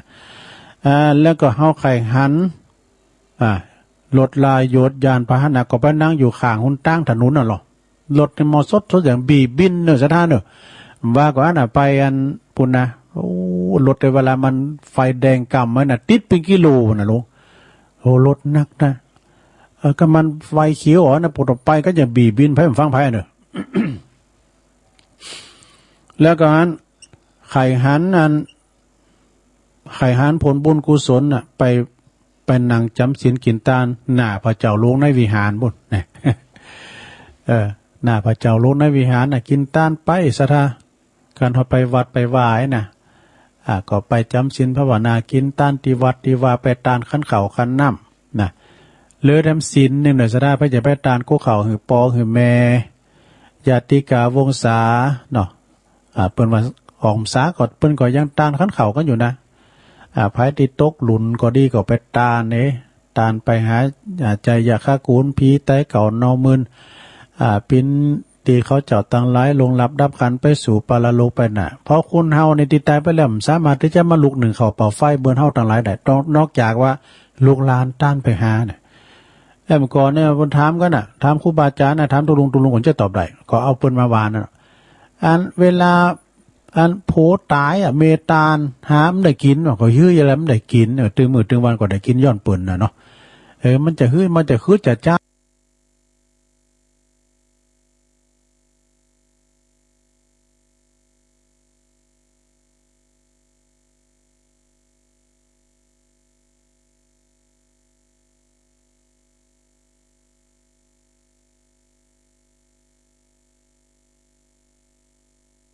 อย่างได้จ้ะเนาะ เปิ้นการ อูดจากันไปสะดานี่ทำลายหนึ่งเด้อเอานี่มาทำลายหนึ่งก่อนเฮาจะอูดถึงเรื่องจือของคุณนี่นะสถาญาติโยมทั้งหลายจือของคุณนี่มันก็มีหลากหลายหลายหลากจือบุญก็จืออย่างนี้ก็มีหนักมีหลายอย่างเจ้าที่ลุงว่านะครับบุญเนี่ยบุญมีหลายอย่างบุญกรรมบุญจูนะบุญรักษาบุญจือบุญน้ำหนานี่ดีเพราะสถาเนาะบุญตันบุญพินบุญปันบุญทั้งหลายแล้วก็เป็นอันว่าคุณจือบุญนี่ก็มีบุญอันนี้เป็นอันจือเป็นกำหลินกำโมนในสถานเนี่ยจือของคุณสำคัญอย่างใดเนี่ยเปิ้นว่านะถ้าว่าคุณจือวันเพ็ญนี่นะเป็นคุณที่มีใจเศรษฐีเป็นคุณใจเศรษฐีโอ้แม่วันเพ็ญเนอะเป็น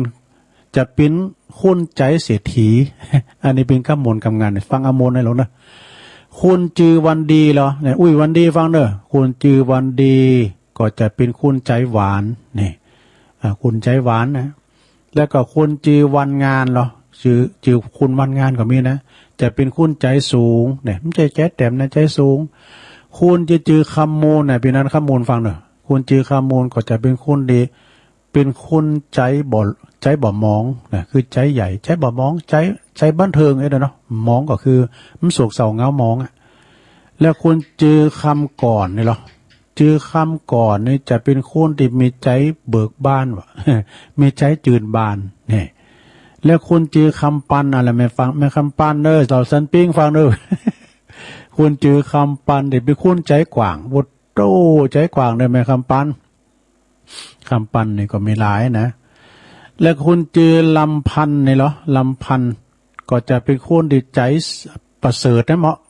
ชื่อคุณดีทั้งหมดเลยน่ะชื่อคุณเตียนเป็นมงคลทั้งนั้นอ่ะคนจือลำเจิดจะเป็นคนใจใสเนี่ยไม่เรียกลำเจิดเนาะคนจือลำไพอาจจะเป็นคนใจบ่อดำนี่คนจือทองคำจะเป็นคนใจดีเนี่ยคุณใจดีเนี่ยคุณจือทองคำเนี่ยนะ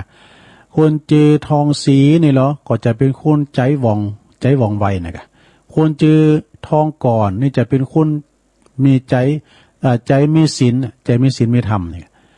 และคนจือสมศรีนี่ก็จะเป็นคนใจบุญแถมแล้วคนจือสมบูรณ์เนี่ยฟังในแม่สมบูรณ์เนี่ยจะเป็นคนใจใหญ่คนจือสมใจดีก็จะเป็นคนใจงามทำแล้วคนจือบุญกรรมแล้วจือบุญกรรมก็จะเป็นคนใจโหมด ใจโหมดปุ่มเคยได้เนาะครูบาบุญกรรมปุ่มโถได้โปรโตงามเนาะคุณจือบุญโดนนะฟังได้ไหมบุญโดนเนอะเป็นคุณใจหมั่นแม่บุญโดนนี่บุญโดนฟ้อนดาบคุณจือบุญปันอะไรจะฟังว่าได้ไหมบุญปันซบเตะจะเป็นคุณใจเย็นปอมหน่อยบุญปันจะเป็นคุณใจเย็นเนอะอันนี้เอามาประกอบได้ในหลวงเนอะ เอามาประกอบเราสู่จู้กันฟังบ่ได้ศรัทธาญาติโยมทั้งหลายในวันนี้ตัวลุงก็มามาจ้ามาตกมาแตนถึงศรัทธาญาติโยมนะหายงอมหายเงากันไปเพราะว่าตัวลุงก็เอานำเอาธรรมมาเทศนาธรรมที่แรกว่าจะเทศทำผูกหนึ่งโกมันจะบัดเต้นจบไปก็เลยอันได้เทศกรรมเอาไว้ผูกน้ำผูกตัวลุงก็ยังเขารายการยังได้ทำการบ้านแต่ดูนะแอมผูกนี่ก็จะได้เทศนำเทศธรรมแถมแม่ผูกนี่จะได้เตดพี่น้องปุ้นบานย่าปลายนะแม่คำมูลนวลตาเนาะแม่คำมูลนวลตาพร้อมด้วยครอบครัวลูกหลานเนี่ยปัจจุบันย่าปลายตำบลโบกก้างอำเภอสันกำแพงนะเปิ้นก็จะเป็นเจ้าภาพการเตดก็ได้รับความเมตตาจากตุปีปัดดิษฐ์นี่ก็ลืมไปแล้วนะจือบ่นะเปิ้นโทรมาดูเปิ้นอยู่วัดย่าปลายก็วัดครูบานะก็แม่นแล้วก็ผมเป็นคนลูกศิษย์เบิ่นนะกายนะครูบาคำตันเนาะครูบาคำตันนี่ตุลุงก็เคยหันตอนนั้นนี่ตุปีจ่าน้อยนี่ก็เนาะเปิ้นจะเอาเปิ้นมานิมนต์เปิ้นมาเป็นสงฆ์พิธีเป็นสงฆ์เป็นพระมหาเถราจารย์นาอนิฐานดังปกปุกเสกก็ ได้รับเมตตาจากเปิ้นแล้วก็ฮู้จักเปิ้นไปกลับไปไหว้เปิ้นอยู่นำก่อนนะยายพรอย่าบ่โทรมามั้ยใจกะแล้วก็อันข่าวสารงานบุญนี่ก็วันพุธนี่ก็ก้อยประกาศเด้อศรัทธาญาติโยมทั้งหลายว่าข่าวสารงานบุญที่ครูบาอาจารย์ฝากประกาศมาก็เอาไว้ในวันพุธเจ้าเนาะเรื่องน้ำซองเจ้ากันนะพุธเจ้านี่ก็ลูกเจ้าก็ได้ฟังเพลงเด้อเนาะ ฟังเพลงเก่ามนๆนะแล้วก็ได้ไม่ไหนนะแล้วก็จะได้เล็บทำนะเล็บทำให้ศรัทธาญาติโยมเจ้าภาพในแฮมเบิร์ตนี่ก็ศรัทธาก็ไปลืมเนอะวันนี้เป็นวันพัดเมื่อค่ำยามคืนเนี่ยพี่น้องเมืองฝางก็ดีก็ฟังหลวงปอใหญ่เนอะในเมตตาบารมีธรรมหลวงปอท่านพระครูนิวิตศีลสังวรนะเมื่อค่ำยามคืนแฮมเบิร์ตเปิ้นก็จะมาเข้ารายการนะศรัทธาญาติโยมทั้งหลายศรัทธาเฮาได้ฟังกันในรายการอุจจาภาษาธรรมเมื่อค่ำยามคืนในวันผูกนี่เนอะก็เดี๋ยวกันเนอะหนังสือตุลุงมีในเนี่ยอันเจ้าตุลุงฟาวยะศรัทธาคุณเฒ่าแต่กะเพราะอันท่านพระครูเพิ่นบอกว่าเพิ่นจะตัดสัญญาณเวลา 14 นาฬิกาอย่างกันเนาะตุลุงก็พอว่าเป็นว่าบ่าย2 โมงว่ะแล้วเข้าเฝ้าเป็น1 ชั่วโมงเดี๋ยวนี้3 ชั่วโมงโลดกันน่ะ อาจารย์เน้นหลักบอกว่าโอ้ก่อนนึกว่าเทพนี่เป็นว่าตุลุงก็มาสะดุ้งกับพระอาจารย์เน้นหลัก2 เตือนนะว่าก็เตือนนึงละว่าก็ปืดเทพละทั้งเหมาะคุณเฒ่าได้ปียังอ่ะเจ้าก็สายเจ้าก็มีเนาะศรัทธาก็มี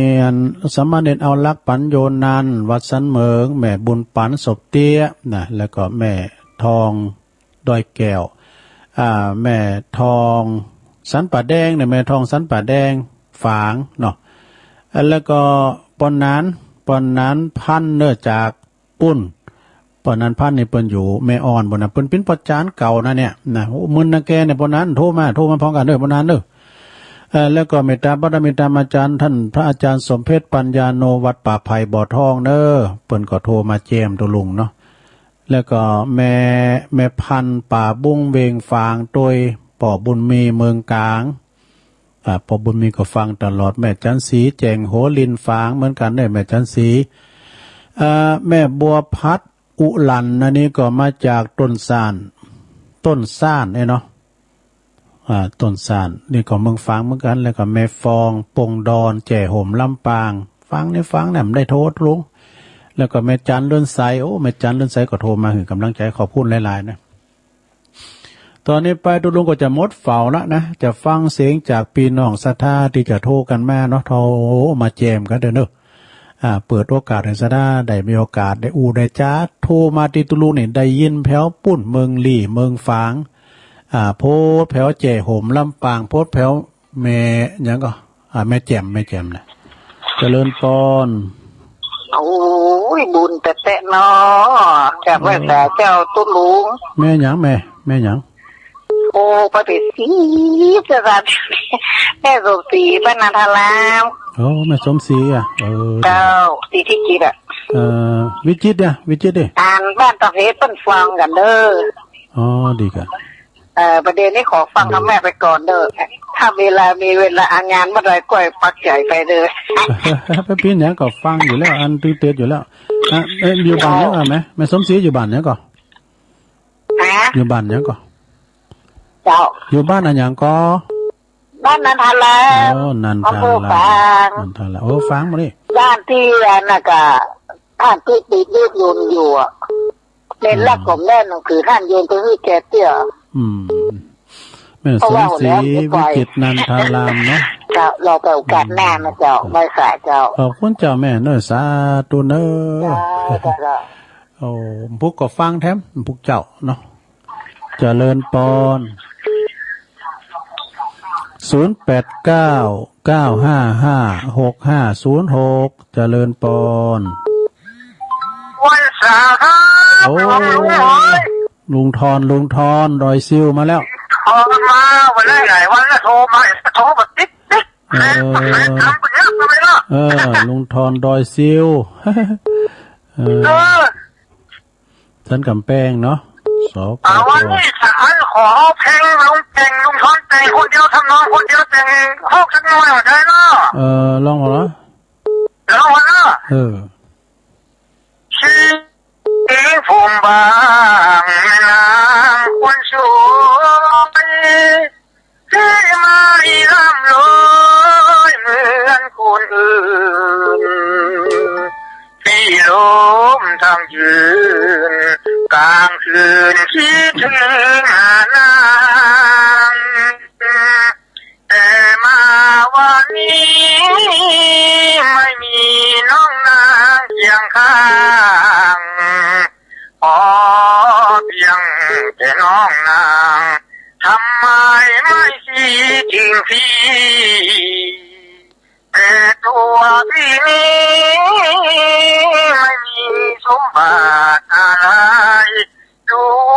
ไปใจที่ไม่มันคงคิดถึงน้องนางที่อยู่ลำปางได้คิดถึงนะครับจะไม่เฝ้าแล้วนะครับโอ้ดีแล้วสมัยเป็นบ่าวเนาะเมาสาวลำปางเป็นบ่าวนะครับเอาคุณลุงทอนนึก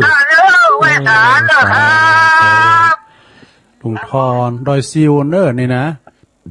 มึนๆเนี่ยเปิดจะโทรมาให้เตอหนึ่งนะลุงทอนเจริญปอนไม่ใช่จะลุงหมดแน่ไปลงไปหมดจะลุงนอนนะแม่เพนขาวเตี้ยจะจะลุงนะจะลุงโอ้ขอบคุณหลายๆจะยินดีสะพานบุญนะเนี่ยคนสู้ชีวิตเนี่ยแม่เพนจากตาจ่างเจริญปอน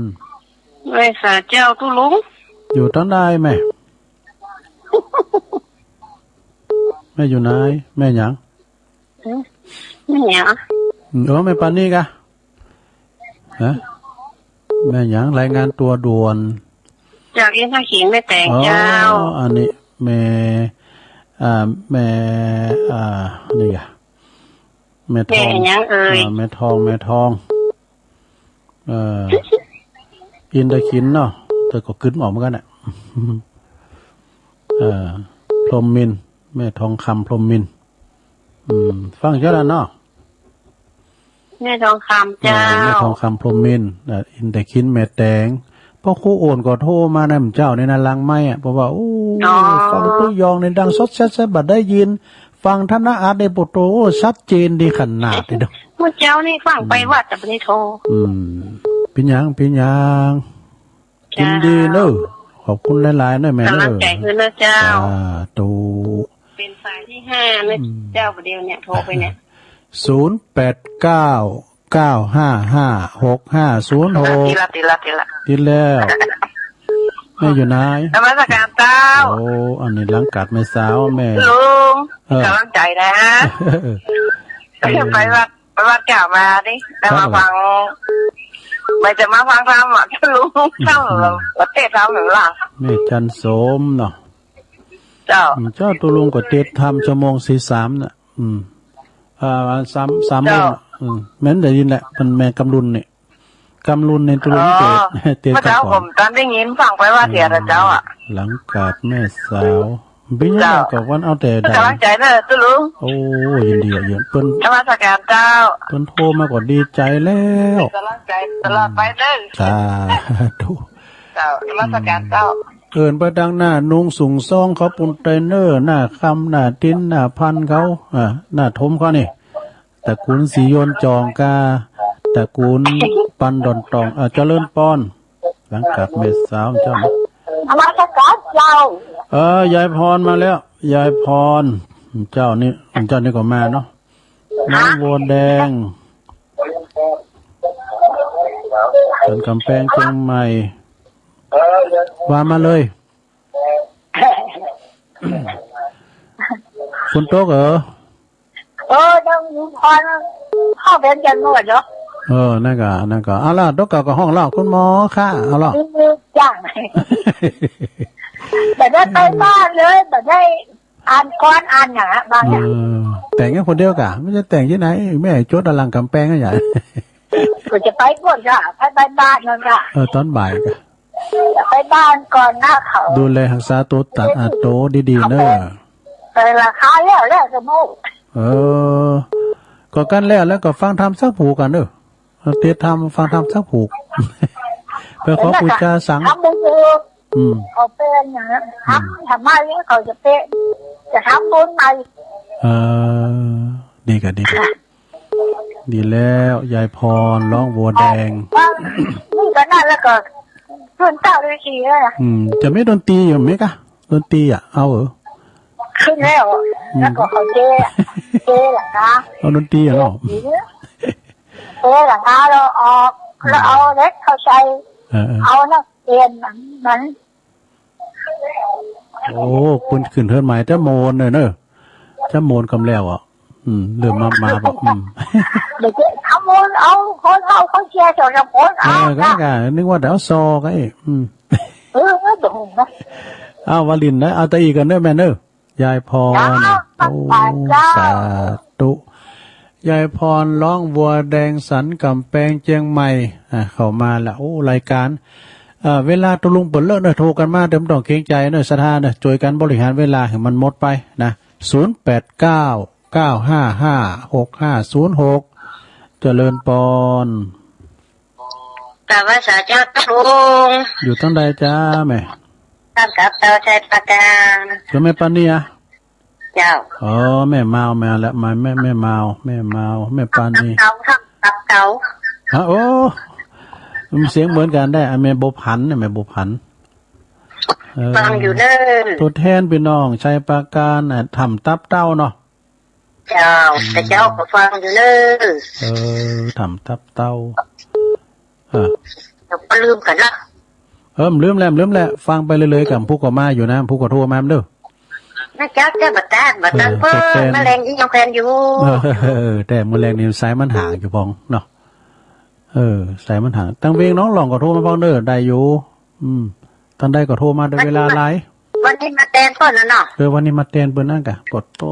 ม3-4มาเลยเมื่อ2 โมงเข้าแล้วเด้อ3 ชั่วโมงโลดฟาวย่อยังจะหายนะพวกมันเจ้าเสียงจะบ่มีหายรับไปตื่นในดีละ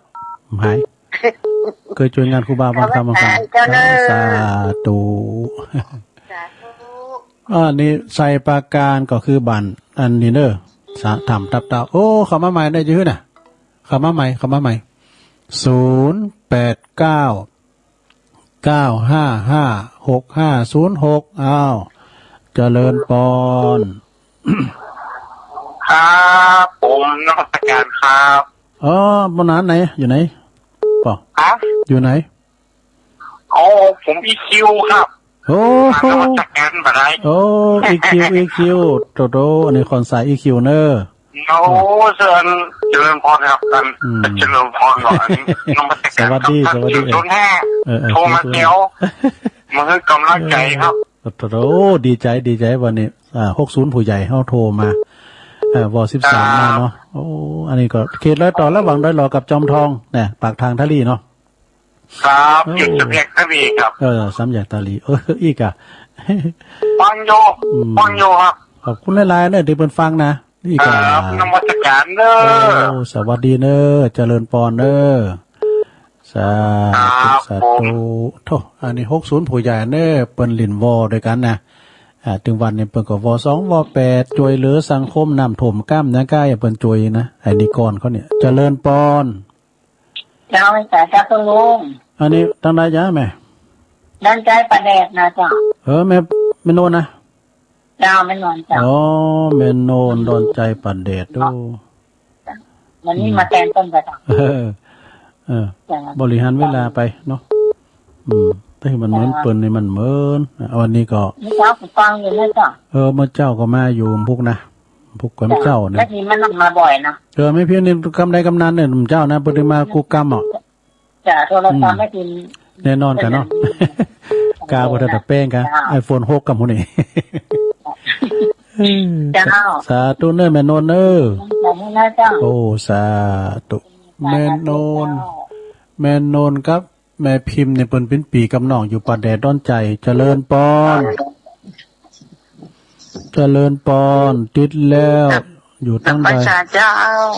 อยู่ตั้งใดจ้าแม่ แม่บุญให้บนเจ้า โอ้พี่น้องได้หล่อเฮานี่ดูน่ะแม่บุ เจ้า ญ ชัดเจนเลยเนี่ย ไร่บนเนาะ หลวงเจ้า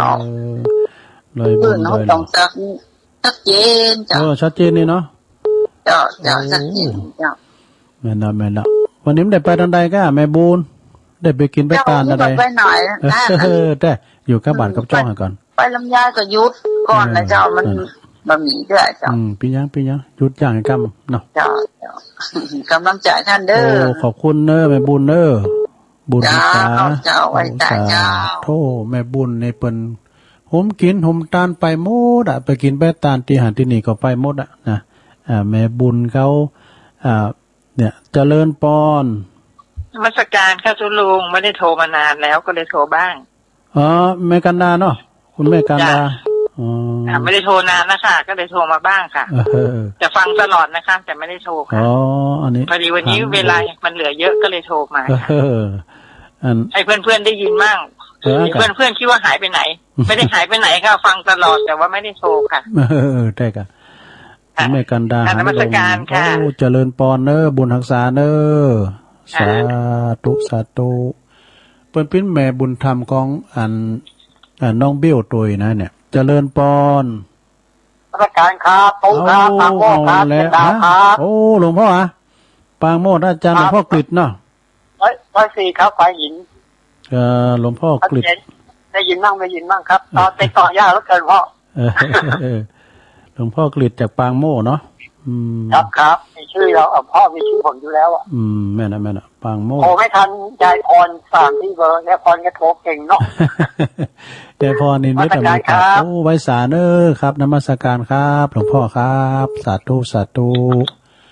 อันนี้ปางโมนั่นน่ะจึงดาวบนนั้นนะเจ้าของไก่เนอหลวงพ่อกฤษนะเจริญปอน ภาษาเจ้าทุลุง มาละแม่พิมพ์เจ้าจักได้อันรอบเจ้าประทานอันรอบสองเอา ก็ไปพิมพ์ยังเอารอบได้ก็ได้แม่พิมพ์ป่าเด็ดมันรอบได้ก็ได้นะมันจะแม่นนก็มาแล้วล้อมเจ้า บ้ามาแล้วกันเจ้า แม่นนมาก่อนหน้านี่กะเจ้า เป็นโทร ชัด มา เจนนี้เนอะทุลุง ขอบคุณแม่พิมพ์หนักๆเด้อ เจ้าไหว้พระเจ้า บุญรักษาเด้อโทรเข้ามามีอยู่เวลาดูโอ้เวลาตุลุงลายได้กะเจริญปอนครับอยู่ตั้งใดโอ้ปิดกันปิดโทรทัศน์ด้วยคนโหลตัดเสียโทรทัศน์อยู่ปิดไปได้เยอะเกินคุณนั้นเอ้ยปิดฮันโหลได้ยินแล้วอยู่ไหนครับ อยู่ที่ไหนปนั้นอยู่อันสันตุนมือไม่อายครับโอ้สันตุนมือไม่อายปนั้นอย่างนี้พร้อมอย่างวันนั้นเป็นปน้อยเป้งครับโอ้ปน้อยเป้งเขาไปไม่ได้กับบาตันไปน่ะเต้นแล้วปน้อยเป้งเส้นตุนมือดีกะฟังกู้สถานีมากู้วันถ้าโทรบัตรตานไปจักเกี่ยอันถ้าครูโดนได้ก็ได้ต้องตามคำแล้วเต้นตุลุงละเนาะหูจักโปเล่งนาลงกิติวงรู้จักอันอยู่ใกล้กันเนี่ยอันกะน้ำบุญเราควันกันเนาะเล่งนาลงแล้วก็ส่วนอันก็ลงซีมาเขาจับปุ้นก็มียองลายเนาะโปเล่งนาลงเขาก็ยองนะกะยองมีลายอันคนก็อยู่ละปูนกันแล้วคนนั้นเป็นอยู่บ้านใดคนนั้นเป็นอยู่บ้านใดคนนั้นอยู่บ้านใดอยู่ตั้งละปูนในบ้านใดก็อยู่ละปูนอยู่กว่ากูดักเมืองลีมั้งกะเมืองลีมาอยู่ต้นมือเลยโอ้ดีละโธ่ความถึงวันให้มีตลอดกล่อมพวกก็มาแถมอยู่พวกเจ้านะพวกก็โทรมาแถมเลยพวกก็โทรมาแถมวันพวกกับตอนบ่ายนั่นน่ะ3 โมงเนี่ยพวกก็มาอยู่พวกกับตูปีโอเขากะนะตูปีโอวัดหลังต่อนะวัดบ้านท่อวัดรับบ้านท่อเนาะ ขอบคุณปอน้อยเด้อปอน้อยเป้งปอน้อยเป้งสันตุนมือ สันตุนมือผู้ก็โทรมาแถมเด้อ อันนี้ก็เปิ่นโทรมาเป็นข้างแหลกเนาะเจ้าก็วิทยุดังค่ะถ้าเปิดเฮาก็เปิดวิทยุเบาๆมันก็จะได้ยินเสียงเฮาอยู่เนาะการมาเปิดดังเนี่ยมันจะหอนมันจะว่องว่องแสดแก้วหูเอาตอนหลีให้หน่อยพวกก็หลีให้หน่อยเนี่ยพอหน่อยเป้งเด้อพวกก็โทรมาแถมหูจักแม่พันเขาอยู่ก้าหลงพันเขาแม่พันเขาแล้วก็พอหลงเซมาเขาเนาะหลงเซมาเขาเปิ่นเคยมาแอววัดเนาะเจริญปอนใส่สาเก่าแล้ววันนี้นะวันใดวันใดดีสิอยู่ตั้งได้ไหมอยู่เสาหินนู่นเข่าแม่ครูก่ะแม่ครูทองคำที่วงคำมีเต่าก็ได้ยังแดงก็ได้แหละจะมีตัวเราเป็นโจมเนาะทองคำที่วงคำฟังเจ้าแล้วบ่ฟังเจ้าแล้วเจ้า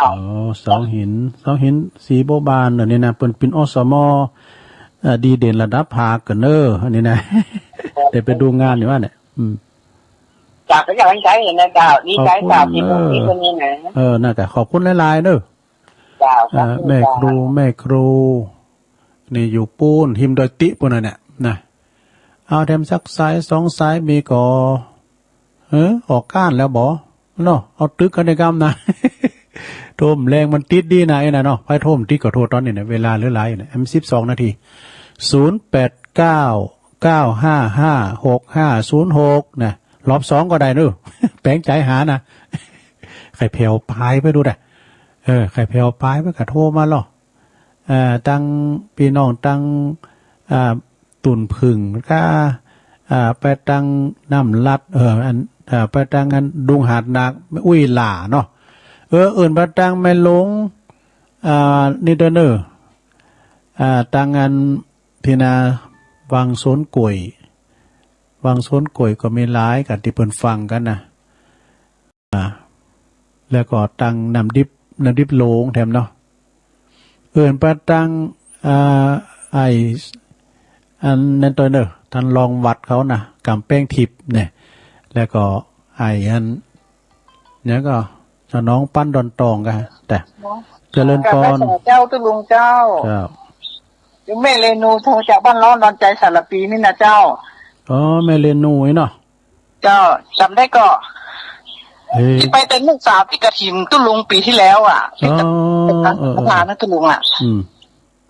เนาะแม่นักะดอนใจสารปีเจ้าบ้านร้องดอนใจสารปีนะเจ้าลองดอนใจเนาะเจ้าเป็นกำลังใจให้ตุลุงนะเจ้าขอบคุณหลายๆเนอะเจ้าลองดอนใจสารพีปีแรกประมาณตานกระถินเนาะขอบคุณนะแม่ได้แม่เรนูนะเดินตุลุงก็ลืมไปพองสมากระเปิ้นแจงบอกอีกแต่จะได้จำไว้เนาะเด็กก็แล้ววันเสาร์นี่ก็งานวันเสาร์ในงานแฮปปี้เบิร์ธเดย์ของแม่สุมาเนาะลังกาพินบ้านป่าหาพุ่นเนาะเพิ่นจะไปทำบุญที่วัดปากทางเจริญนี่นะแล้วก็ถามว่าปิ้นวันเกิดก้ามสังกาก็อำนวยโอยโจกเนาะเศร้าท่าไผเกิดวันใดก็ก็ขอเหือนมีสุขภาพพลานามัยสมบูรณ์แข็งแรงนะหน้าแดงแสงกินข้าวลำกินน้ำลุงเด้อ